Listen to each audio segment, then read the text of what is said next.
Welcome to cooking it simple. ഞാൻ Jessy. ഇന്ന് എത്തിയിട്ടുള്ളത് നല്ല സിമ്പിളായിട്ടുള്ള ഒരു റെസിപ്പി ആയിട്ടാണ്. കുട്ടികൾക്കൊക്കെ ഇഷ്ടപ്പെടുന്ന രീതിയിൽ നല്ല ക്രീമി ആയിട്ടുള്ള ഒരു മാക്രോണിയാണ് നമ്മളിന്ന് ചെയ്യാനായിട്ട് പോകുന്നത്. സാധാരണ നമ്മൾ കുട്ടികൾക്ക് മസാല മാക്രോണിയൊക്കെ ഉണ്ടാക്കി കൊടുത്തു കഴിഞ്ഞാൽ അവർ അതിൻ്റെ അകത്തുള്ള എല്ലാ സാധനവും പെറുക്കി മാറ്റി വയ്ക്കും. പക്ഷേ ഈ ഒരു സ്റ്റൈലിലാണ് നമ്മൾ ഉണ്ടാക്കുന്നതെങ്കിൽ അങ്ങനെ മാറ്റി വയ്ക്കാനായിട്ട് ഒന്നും ഉണ്ടാവില്ല. ഇതിനകത്ത് നമ്മൾ ചിക്കനോ അങ്ങനത്തെ സംഭവങ്ങളൊന്നും ഇടുന്നില്ല. പക്ഷേ നല്ല ഫ്ലേവറും ഉണ്ടാവും. 15-20 മിനിറ്റ് കൊണ്ട് തന്നെ നിങ്ങൾക്ക് ഇത് ഉണ്ടാക്കിയെടുക്കാൻ പറ്റും. സിമ്പിളാണ്. ഇത് ഉണ്ടാക്കാനായിട്ട് ഞാൻ ആദ്യം തന്നെ കുറച്ച് വെള്ളം അടുപ്പത്ത് വെച്ച് ബോയിൽ ചെയ്യുന്നുണ്ട്. അതിൻ്റെ അകത്തേക്ക് 1 ടീസ്പൂൺ അളവിൽ ഉപ്പിട്ട് കൊടുക്കുന്നുണ്ട്. അതുപോലെ തന്നെ 1 ടേബിൾ സ്പൂൺ അളവിൽ ഓയിൽ ഒഴിച്ചു കൊടുക്കുന്നുണ്ട്. സാധാ സൺഫ്ലവർ ഓയിലാണ്. ഈ വെള്ളത്തിന് പ്രത്യേകിച്ച് മെഷറൊന്നുമില്ല. ഈ വെള്ളം നന്നായിട്ട് തിളച്ച് വരുന്ന സമയത്ത് നമുക്കിതിൻ്റെ അകത്തേക്ക് മക്രോണി ഇട്ട് കൊടുക്കാം. നിങ്ങളുടെ കയ്യിൽ പാസ്ത ടൈപ്പോ അങ്ങനത്തെ എന്താണെങ്കിൽ അത് നിങ്ങൾക്ക് യൂസ് ചെയ്യാം. ഞാനിപ്പം 250 ഗ്രാം മാക്രോണിയാണ് ഇതിൻ്റെ അകത്തേക്ക് ഇട്ടിട്ടുള്ളത്. ഇത് നന്നായിട്ടൊന്ന് ഇളക്കി കൊടുക്കുക. എന്നിട്ട് ഇത് ഒരു 90% നമുക്ക് വേവിച്ചിട്ടെടുക്കണം. ഇതിപ്പോൾ ഏകദേശം 90% ആയിട്ടുണ്ട്. മക്രോണിയൊക്കെ നന്നായിട്ട് വെന്തിട്ടുണ്ട്. നമ്മൾ ഓയിൽ ഇട്ടതുകൊണ്ട് തന്നെ മക്രോണിയൊക്കെ നല്ല സെപ്പറേറ്റ് ആയിട്ട് തന്നെ കിടക്കുന്നുണ്ട്. ഇനി നമുക്കിത് അടുപ്പത്തു നിന്ന് എടുത്തിട്ട് ഊറ്റിയെടുക്കാം. ഈ ഊറ്റിയെടുക്കുന്ന വെള്ളം നിങ്ങൾ കളയാൻ പാടില്ല. കാരണം ഈ വെള്ളം നമുക്ക് സോസ് ഉണ്ടാക്കാനായിട്ട് ആവശ്യമുണ്ട്. ഇത് സ്റ്റാർച്ചാണല്ലോ, അപ്പോൾ ഇത് നമുക്ക് ഈ മക്രോണീൻ്റെ സോസ് ഉണ്ടാക്കാനായിട്ട് യൂസ് ചെയ്യാം. ഞാനൊരു ബൗളിലേക്ക് ഒരു 2 ടേബിൾ സ്പൂൺ ബട്ടർ ഇട്ട് കൊടുത്തിട്ടുണ്ട്.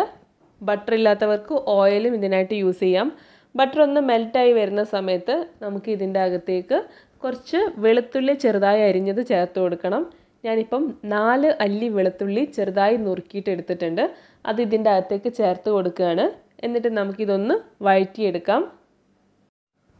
വെളുത്തുള്ളി ഒന്ന് മൂത്ത് വരുന്ന സമയത്ത് നമുക്കിതിൻ്റെ അകത്തേക്ക് കുറച്ച് ഉള്ളി കൂടെ ചേർത്ത് കൊടുക്കാം. സവാളയാണ്, ഒരു മീഡിയം വലിപ്പമുള്ള സവാള വളരെ ചെറുതായിട്ട് നുറുക്കിയിട്ട് അരിഞ്ഞിട്ടുള്ളതാണ്. അതും കൂടെ ഞാൻ ഇതിൻ്റെ അകത്തേക്ക് ഇട്ട് കൊടുക്കുന്നുണ്ട്. ഇത്രയും നമുക്ക് ഇതിൽ ഇങ്ങനെ അരിയാനും മുറിക്കാനായിട്ടുള്ള പണിയുള്ളൂ, വേറൊന്നും വരുന്നില്ല. ഇനി ഈ സവാള കൂടെ നമുക്കിതിൻ്റെ അകത്തേക്ക് ഒന്ന് ഇട്ടിട്ട് വഴറ്റിയെടുക്കാം.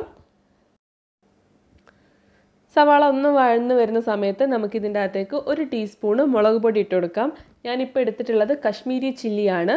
കുട്ടികൾക്ക് ഇടുന്നതുകൊണ്ട് തന്നെ ഒരുപാട് എരിവൊന്നും ഞാൻ ഇതിനകത്തേക്ക് യൂസ് ചെയ്യുന്നില്ല. ഈ മുളക് പൊടിയുടെ ആ പച്ചമണം മാറുന്നവരെ നമുക്കിതൊന്ന് നന്നായിട്ട് വഴറ്റാം. എന്നിട്ട് അതിലേക്ക് നമുക്ക് ഒരു ചിക്കൻ സ്റ്റോക്കിൻ്റെ പകുതി പോർഷൻ ഇട്ട് കൊടുക്കാം. അതായത് ഒരു ബോക്സിനകത്ത് 2 ക്യൂബാണ് ഉണ്ടാവുക. ആ ക്യൂബിൻ്റെ 1/4 പകുതിയാണ് ഞാൻ ഇട്ടിട്ടുള്ളത്. ഞാൻ എടുത്തിട്ടുള്ളത് മാഗിയുടെ ചിക്കൻ സ്റ്റോക്കാണ്. ഈ ചിക്കൻ സ്റ്റോക്ക് ചേർക്കുന്നതുകൊണ്ട് തന്നെ ഞാൻ ഈ സോസിൽ പ്രത്യേകിച്ച് വേറെ ഉപ്പൊന്നും ചേർക്കുന്നില്ല.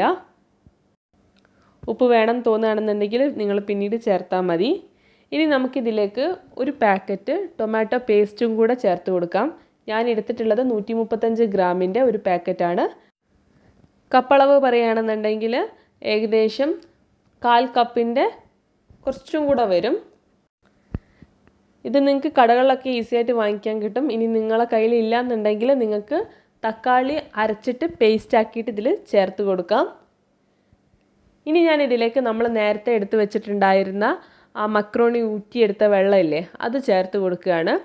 1 കപ്പാണ് ഞാനത് ചേർത്തിട്ടുള്ളത്. നിങ്ങൾക്ക് എത്രയാണ് ആവശ്യം വരുന്നത് അതിനനുസരിച്ചിട്ട് ചേർത്ത് കൊടുക്കാം.